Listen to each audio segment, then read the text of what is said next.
గోవిందాయ నమః. హిందూ బంధువులందరికీ జయ శ్రీరామ్. కృష్ణ వందే జగద్గురుం. భగవద్గీత 13వ అధ్యాయము 24వ శ్లోకం. ధ్యానేనాత్మని పశ్యంతి కేచిదాత్మానమాత్మనా అన్యే సాంఖ్యేన యోగేన కర్మయోగేన చాపరే.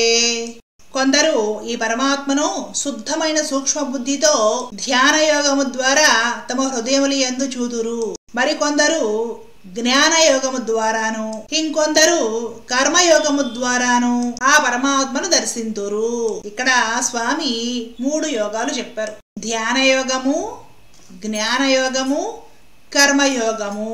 భగవద్గీత 6వ అధ్యాయం 11వ శ్లోకం నుండి 32వ శ్లోకం వరకు ధ్యానయోగం గురించి విస్తృతంగా వివరించబడి ఉంది. అలాగే జ్ఞానయోగం గురించి భగవద్గీత 2వ అధ్యాయంలో 11వ శ్లోకం నుండి 30వ శ్లోకం వరకు ఈ జ్ఞాన సముపార్జన లేదా జ్ఞానయోగం గురించి విస్తృతంగా వివరించబడి ఉంది. అలాగే కర్మయోగం గురించి భగవద్గీత 2వ అధ్యాయంలో 40వ శ్లోకం నుండి చివరి శ్లోకం వరకు కూడా కర్మయోగం గురించి, నిష్కామ కర్మ గురించి విస్తృతంగా వివరించబడి ఉంది. ఈ యోగాలు ఆశ్రయించి సాధన చేయడం ద్వారా ఆ పరమాత్మను దర్శించగలుగుతారు, పొందగలుగుతారు.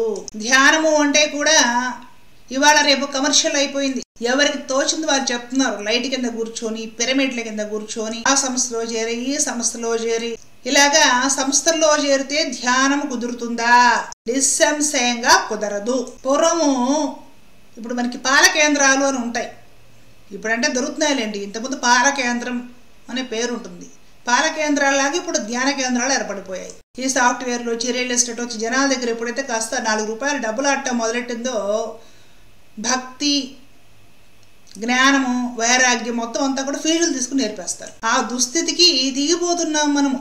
కార్పొరేట్ భక్తి, కార్పొరేట్ ధ్యానం అంటే మెడిటేషన్, కార్పొరేట్ యోగా మొత్తం అంతా కూడా పెద్ద పెద్ద ఏసీ హాల్స్ ఏర్పరిచి వచ్చిన వాళ్ళని ఎంటర్టైన్ చేయడానికి రకరకాల కార్యక్రమాలు, అన్ని రకాల కార్యక్రమాలు పెట్టి జనాలను ఆకర్షించేసి దానిలో తీసుకొచ్చి ఏదో ముక్కును బట్టిన 4 విషయాలు అక్కడ తోచింది చెప్పి ఇదే సాధనా మార్గం అని మన దగ్గర నుండి వేలు లక్షలు ముంచి మరి మన జీవితాన్ని పాడు చేసేసి మన చేతిలో చిప్పబెడుతున్నారు. ధ్యానము నిదానంగా మనకు మనమే ప్రశాంతంగా సాధన చేసుకోవాలి. ధ్యానం ఎలా చేయాలన్న విషయం గురించి కూడా పరమాత్మ చెప్పున్నారు. ముందు మనము పలానా అధ్యాయంలో ఈ శ్లోకాలని చెప్పుకున్నాం చూసారు. అవి ఒకసారి మీరు భగవద్గీత తెరిచి చెక్ చేసుకోండి. అలాగే సాంప్రదాయ ధ్యాన పద్ధతులు, భగవద్ధ్యానం ఎలా చేయాలి అనే విషయాల గురించి కూడా మనకి భాగవతంలోను ఇత్యాది గ్రంథాల్లో కూడా కనపడతాయి. మహాయోగుల చరిత్రలో కూడా కనపడతాయి. వాటి ద్వారా ప్రేరణ పొంది లేదా పరంపరాగతంగా వస్తున్న గురువు గారి దగ్గర నుండి కొన్ని సూచనలు, శిక్షణ తీసుకొని నిదానంగా ధ్యానించి ఆ ధ్యానం ద్వారా కూడా కల్మషాలు, మరణాలన్నీ కూడా కడుక్కొని మరి ఆ ధ్యానం చేయాలంటే కూడా, ఆ ధ్యానం నిలబడాలంటే కూడా మళ్ళీ దానికి ఆహార నియమాలు ముఖ్యం, విహారం ముఖ్యం. ఎక్కడ పడితే అక్కడ పోవడం, ఏది బట్టి అది చేయడం, ఎలా పడితే అలా ప్రవర్తించడం కుదరదు. క్రమశిక్షణ ఏ యోగంలో అయినా, ధ్యాన యోగము, జ్ఞానయోగము, కర్మయోగం, దేంట్లో అయినా సరే ఈ క్రమశిక్షణ, ఉత్తమమైన సంస్కారాలు, సౌశీల్యం, నడవడిక చాలా ముఖ్యం. అలాగా మనము సాధించుకోవాల్సిన విషయాలు. ఎలా పడితే అలా ఉంటూ సాయంత్రం కాసేపు కార్పొరేట్ సంస్థలో ఫీజు కట్టు గంట సేపు పోయి వస్తే వచ్చేవనుకుంటున్నారు. చాలా తప్పు. మేము కూడా ఆధ్యాత్మిక సాధన చేస్తున్నాము అనే ఒక తీయటి భ్రమలో డబ్బులు పారేసుకొని మరి బ్రతుకుతూ జీవితాన్ని నాశనం చేసేసుకుంటున్నారు. ఆస్తులు తీసుకెళ్ళి సంస్థలకు రాసిస్తున్నారు. అసలు పూజలోనే ధ్యానం అని ఉంటుంది. మనం అందరం ఏం చేస్తామంటే 98% అది స్కిప్ చేసేసి గబా ముందుకు వెళ్ళిపోవాలి. అష్టోత్తరం చదివేసుకోవాలి, కుదిరితే సహస్రం చదివేసుకోవాలి, కుదిరితే ఇంకేవో స్తోత్రాలు చదివేసుకోవాలి, అన్ని చదివేసుకోవాలి. మనకు ఒక మూట పుణ్యం రావాలి మనం చేసే 10 నిమిషాల పూజకి. కాబట్టే పూజ దగ్గరే అయిపోతుంది. పూజ ఆ 4 గదులు, ఆ 4 గోడల పూజా మందిరాన్ని పరిమితం అయిపోతుంది. ఆ పూజ 10 నిమిషాల పూజ అయిపోయి బయటకు రాగానే భౌతిక చింతనలు తగులుకుంటాయి. వదిన ఫోన్ చేస్తుంది, అత్తలా అంది, మొగుడులా అన్నాడు, వాడు అలా చేశాడు, వీడు ఎలా చేశాడు, న్యూస్లో అలా వచ్చింది. ఇదిగో ఇవన్నీ ధ్యానాన్ని దయచేసి పూర్వాచారుల నుండి పరంపరగా నేర్చుకొని ధ్యానంగానే ధ్యానిస్తే ఆ పరమాత్మ, ఆ అంతరాళంలో ఉన్న పరమాత్ముడే సాక్షాత్కరిస్తాడు. ధ్యానం ద్వారా హృదయంలోనే పరమాత్ముడు ఉన్నాడనే సాక్షాత్కారాన్ని మనం పొందవచ్చు అనే విషయం ధ్యాన యోగంలో పరమాత్ముడు ధ్యానం ఎలా చేయాలో స్పష్టంగా చెప్పాడు. కాబట్టి దయచేసి ఈ మెడిటేషన్ సంస్థలను నమ్మి హిందువులు మోసపోకూడదు.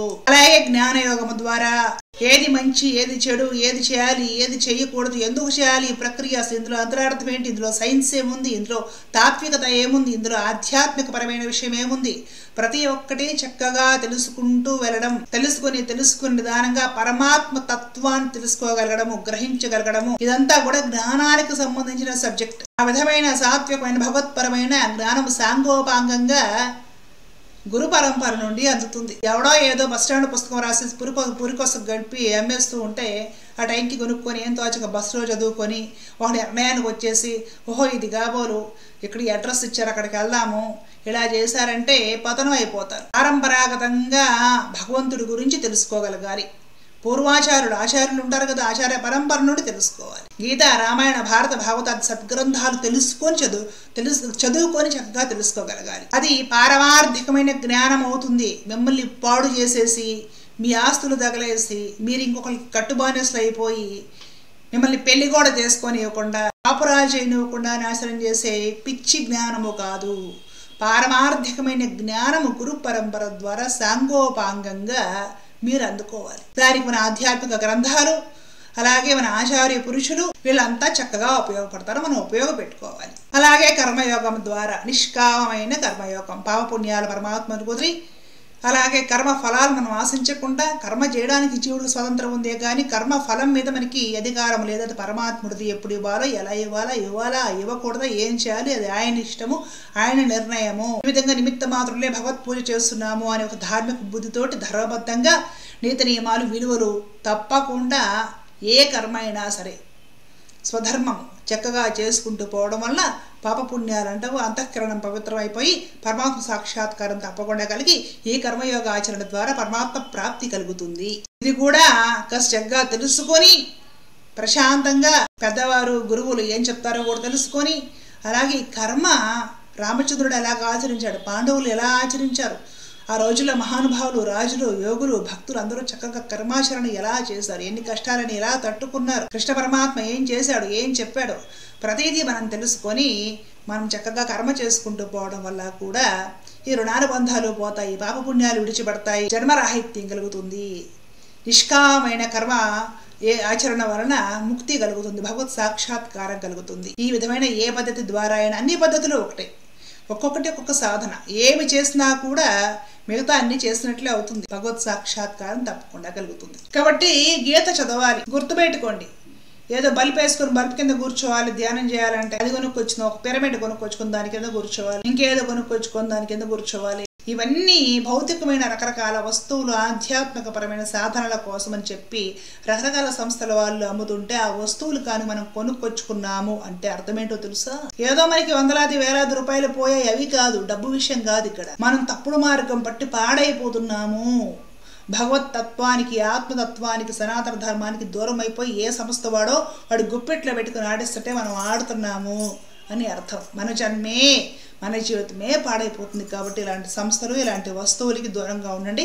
కొని తెచ్చుకొని ఇంట్లో పెట్టుకోకూడదు, దరిద్రం పడుతుంది. మనం దరిద్రంలో దిక్కుమాలను వాడం అయిపోతాము. గుర్తుపెట్టుకోండి, అలాంటి పనులు చేయకండి. చక్కగా ధ్యానంలా చేయండి, పెద్దలు చెప్పిన పద్ధతిలో చేయండి. మనకు ఆచార్యులు, గురు పరంపరలు, సాంప్రదాయాలు ఉన్నాయి. ఎవరో సంస్థలు ఎందుకు, కార్పొరేట్ సంస్థల వల్ల మనం నేర్పించేది. అలాంటి కార్పొరేట్ సంస్థలను నమ్మకండి, ప్రోత్సహించకండి, అలాంటి వస్తువులు కొనుక్కొచ్చుకోకండి. అవన్నీ కూడా భౌతికమైన వస్తువులు, ఇవి కూడా పారమార్థిక సాధనకు ఉపయోగపడేవి కాదన్న విషయం గుర్తుంచుకోండి. లోకా సమస్త సుఖనో భవంతు. జై శ్రీరామ్, జై భారత్, జై హింద్. కృష్ణార్పణం.